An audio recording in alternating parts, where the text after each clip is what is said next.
So you said you were going to prove him wrong. It is our contention that Kevin Durant is the reason that Draymond Green is no longer able to do all the things on the floor that he generally has been doing for this team prior. Yes? Well, yeah, and he says that, oh, well, no one's Don't say what I can say what I want to say. You just said, I can say what I want to say. You say what you need to say right now. Okay, well, there was a person that said that no one is stopping Draymond from doing what Draymond does, right? Yes. And I personally believe that if you look at the start of this Warrior dynasty, a lot of it was playing small ball with Draymond Green. And Draymond Green grabbing the ball, pushing the ball. This is who they became. Look at this. He is moving the ball. He is grabbing rebounds. He is that guy. That's why here's triple doubles numbers. You see this, making the plays, making the right plays at the right time, having them stretch out. Look at this, moving, moving, moving. And then look, everyone is getting rewarded, and he plays the point guard and allows Steph and Clay to be off the ball. Now this fight, this argument that happened with them was because he took the ball and went up the floor, and then Kevin Durant is smacking at him, give me the ball. What are you doing? Give me the ball. And this is where Draymond's like, yo, this is how I've played for the last 3 years. This is how I've played when we won a championship. This is how we played before you got here. Now you want to embarrass me and smack at me? And now watch him.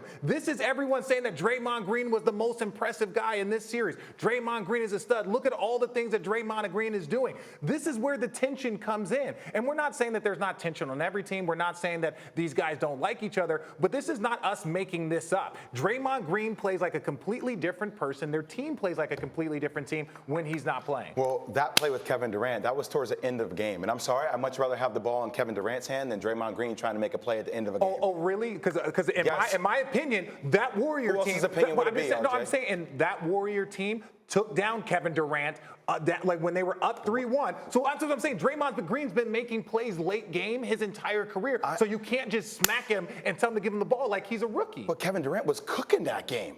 He was cooking that game, RJ. I think he had 30-plus that game. That's what Draymond does. If you're going to criticize Steph shooting too many threes? I'm not saying that's not what Draymond doesn't do. Draymond Green is spectacular. He can still get the ball and push the ball up the court and make plays.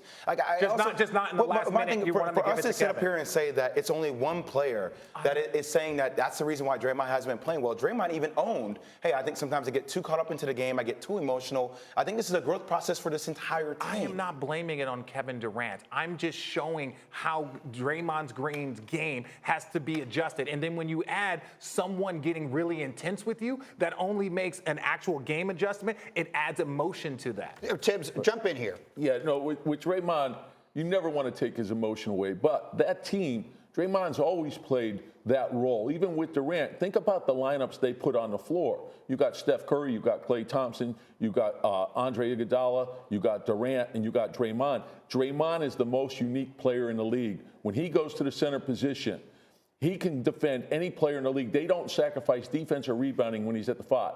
Andre can handle all the 4s.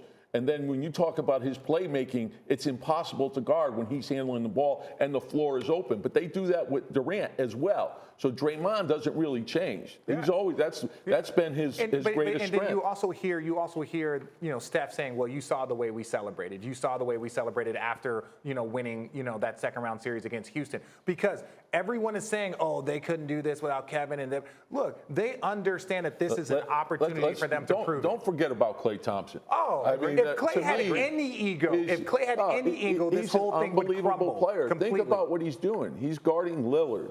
He guards McCollum. His ability to guard point guards, 2s, 3s, 4s, and then his ability to shoot. I mean, that guy can blow a game open in 2 minutes. Yeah. Help me with one other thing also, because I've had RJ and Jay Will yelling at each other all morning long, and I can't control this thing for the life of me.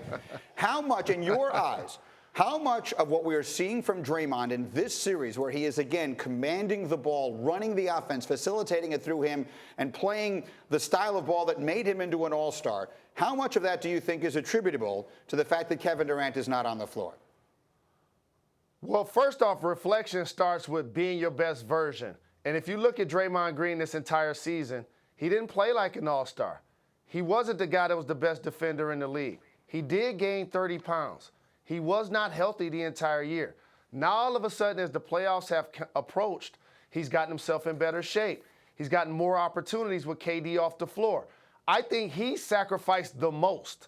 If you look at the dynamics of their team, he was always the guy that had the ball up front, led the team in assists, was a big-time playmaker, and allow Steph and Klay to play off the ball. When you insert KD, now all of a sudden you're posting him up on the elbow. You're posting him up mid-range. You're featuring him. When DeMarcus Cousins come in the game, you want to give him the ball on duck ends. You want to give him the ball on the post. And Draymond Green became a spot-up shooter. Without them in the game, now all of a sudden he gets to play like his old self, and you can tell that he's really thriving at that opportunity. All right, Jalen, I'm sorry to do this to you, but guys, can we bring this out to the table? Because as he is saying this, you're taking RJ's side of this argument. And the smug look on the face of Richard Jefferson, he's saying just staring down Jay Will here. I'm looking at Jay. I'm like, wait, Jay, is your IFB Can I ask Jay Rose a question? Wait. Can I ask Jay Rose? Will you wait a second? Can you wait a second? Can you wait a second? I was like, That's like 5 seconds. Jalen, I was like, yo, is your IFB in? Can you hear this? Are you listening to this great man, Jalen Rose, talk? I understand, but I think he answered for both of us because he also said that Draymond lost 30 pounds. Draymond wasn't defensively great. It's an indictment on Draymond too, just not only Kevin Durant. That's my point. I've never said it's all, but he has sacrificed more than anyone. Now he was injured. That was never the argument to begin with, though, in much better shape. I RJ agree. was never about who sacrificed more.